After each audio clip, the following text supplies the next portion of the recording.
Hey everyone, it's Cheri with a girl and her dog, and I am back for episode 19 of Strong Inside and Out. Hopefully, everybody is having a great day today. It is September 1st. I'm a couple days behind here on this week's episode because been working on a lot of things. So, let me talk to you a little bit about what's going on before we get started with this week's episode. So, some crazy, exciting things have been happening.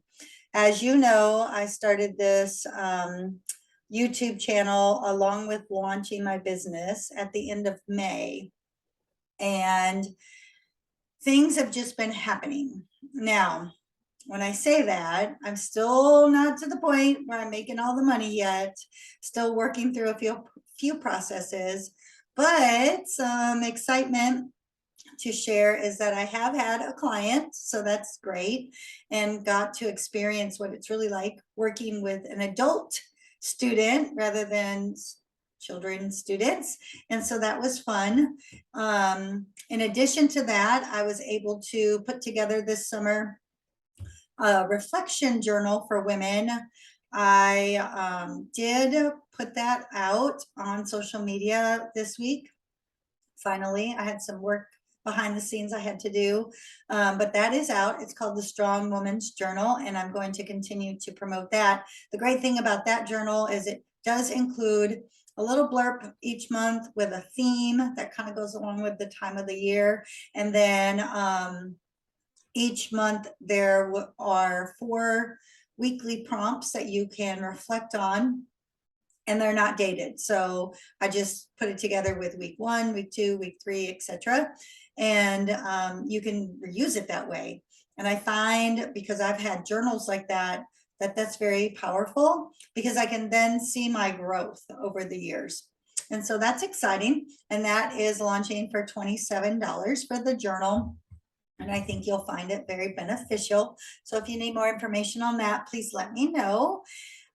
In addition to that, I got a book deal. I think I might have mentioned that in a previous episode, but I'm a co-author of a new release coming out in October called Unleash Her with the She Rises Studios.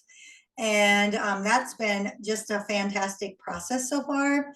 I've written my chapter. It's in the editing process right now and just waiting on the notes, and just want to make that the very best it can be. So that is super exciting, and I just cannot wait for that to come out.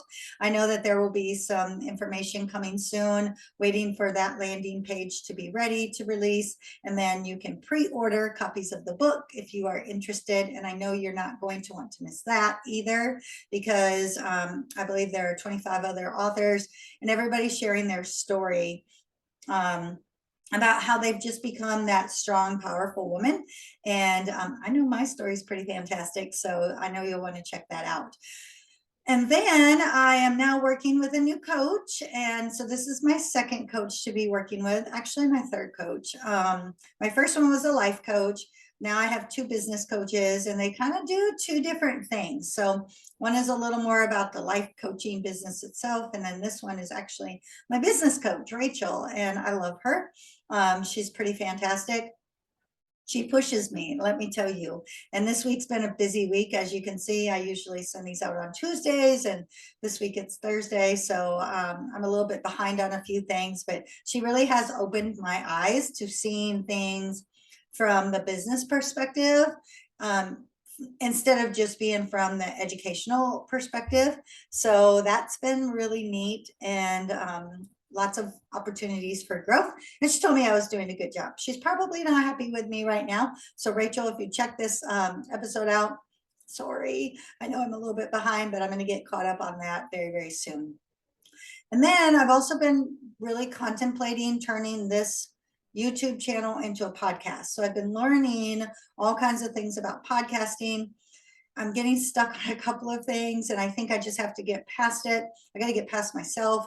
I tell that to my people all the time that I work with. Stop trying to be perfect and just do. And I really need to be able to do that. So I'm working through that. and yeah, and still, running the school. So it's just been a whirlwind. But all is going well and I'm super excited. So stay tuned for all of this coming out, and I'll keep you posted on all of my social media, including my personal page. I want to make sure that I can reach as many people as possible. So again, reach out if you need me, but always, if there's anything that you want to share with others that you know, or need my services, please don't hesitate to reach out. All right, so having said that, this week I'm really focused on your body image and how you show up in the world. So I blogged on Sunday a little bit, and I talked about just people I've had in my world and people I know, and even myself at times, that we kind of get bogged down with this worry of what we look like. Now, it's not about how you show up. So I believe that you can look in any manner. You can be the thinnest, you can be heavy, you can be beautiful, you can be average, you can be shy, you can be outgoing, but it's about how you show up, right? So I've talked before on here about dressing for success, being comfortable, feeling like you're put together the way you want to be when you go out into the world. So this is a little different than that. This has to do a little bit more with how you feel on the inside about yourself. So I'll just give you an example. I've gone through times in my life with changes. So as a high school student and a college student, starting out as a PE major, I've always been very active physically. So I've been a runner, and I've done other kinds of physical activities. I've played basketball, I played softball. I was on a adult volleyball team for a little while, just different things. Not to say I'm great, because trust me, I'm not, but things that I like to enjoy doing and I'm okay at, and want to continue to be physically fit. So I went through all of that period up until 24, when I moved to Houston. And then I became a teacher. And the thing about Houston, it's just different than where I grew up. In Iowa, there were trails and there were sidewalks and there were plenty of spaces in my hometown that you could go run. You could go out and you could do things outside. Well, when I got to Houston in 1995, it was hot. It was July and it was really hot. And we got here the last weekend of July, and then I started back to school staff development the very first Monday after we got moved. So we got here on Friday, we unloaded our things, and I started work on Monday. So we didn't have a lot of downtime. And as a brand new teacher, you've heard people talk about this all the time. When you go into a new profession, it just feels like it's double the work.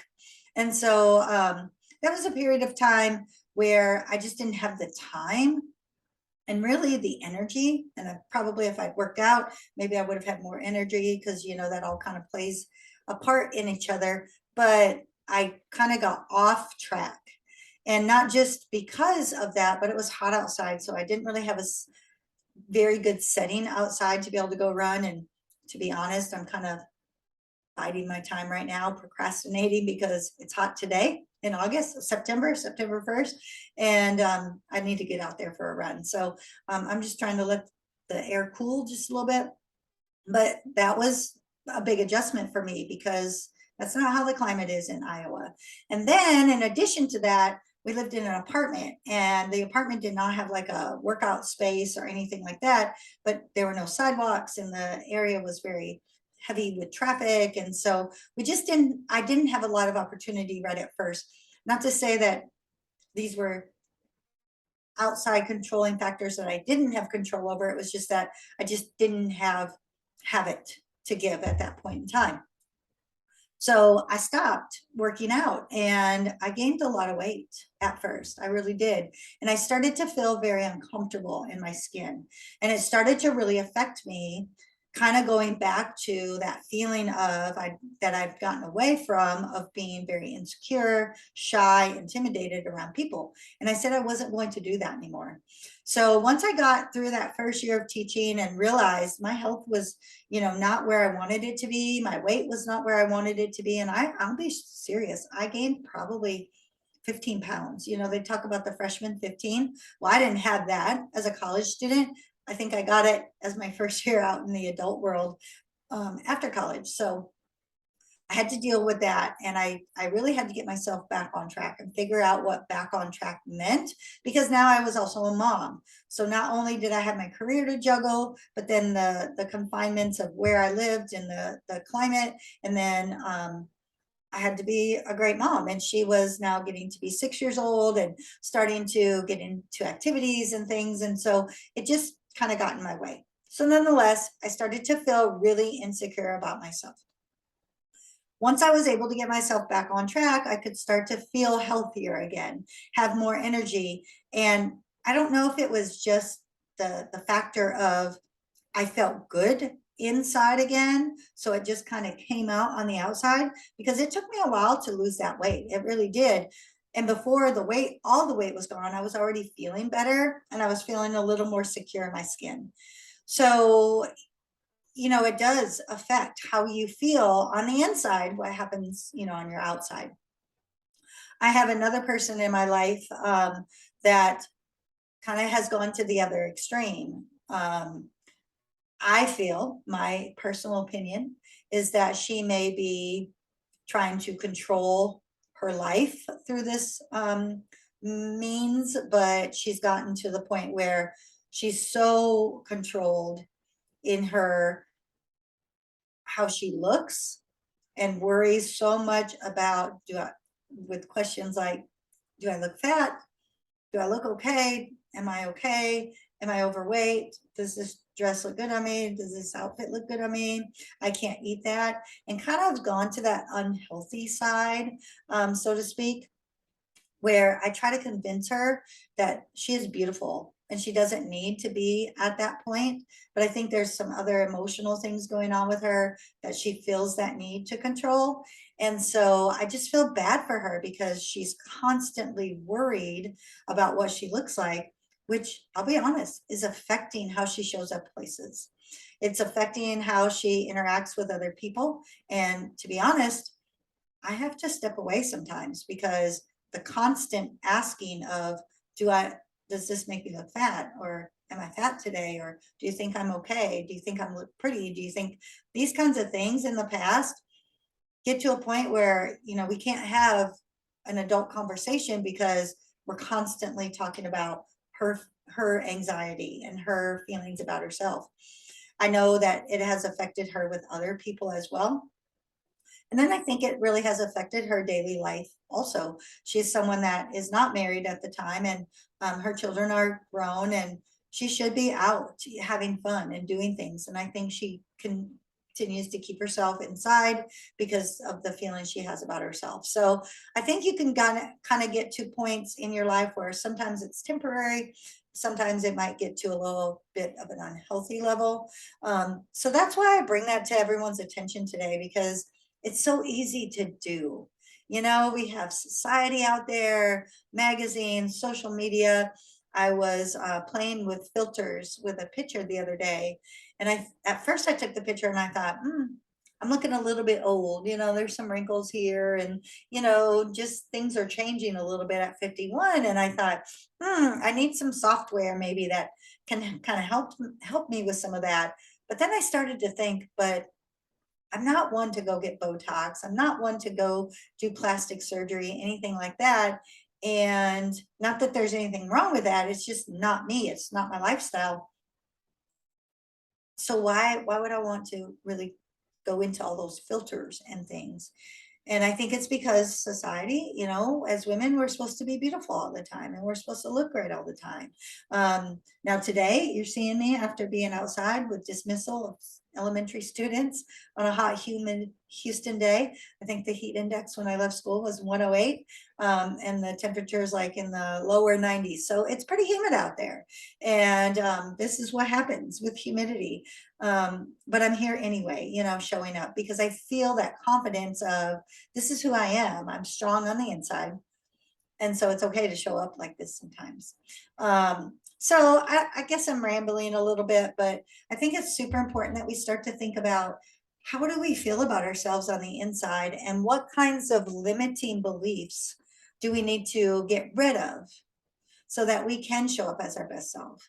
Because if I went in and I touched up my makeup and I touched up my hair a little bit and I put on a pair of heels, because today I've got on some tennis shoes, my feet are a little sore this week. You know, I could go out and slay the day, go out there for the night and go meet up with friends and feel very confident. So there are things that you can do when you feel good about yourself on the inside. And it's that body image to know where you need to be and how you need to be. And if you're a work in progress, that's okay. You're a work in progress.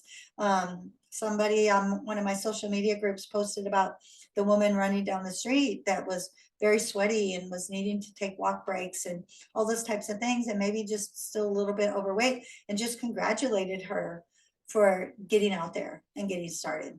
So I think that's what this is all about. Just think about how you can continue to show up as your best self. And if you need to alter your self-image because of the way you feel you look, I want you to really assess that. And if there is something you need to do, add some extra movement in your day, eat a little healthier, adopt a healthy lifestyle, maybe relieve some stress, that's great. Go out and do that. But if not, if that's not what you want, then how can you show up as your best self and still feel good about yourself? So those are my thoughts for this week. Lots going on, lots in my head, of course. And again, if you do want some additional support and help from me, I am available. You can find me on social media at both A Girl and Her Dog 19 on Instagram and A Girl and Her Dog on Facebook. And then on my website, you'll find links to my program and different places that you can go to work with me. And that's at findagirlandherdog.com. And again, just excited to be able to bring this to you this week and look forward to sharing all of that exciting news that I shared a little bit ago. So until next week, I hope you have a fantastic Labor Day weekend, and I'll talk to you soon.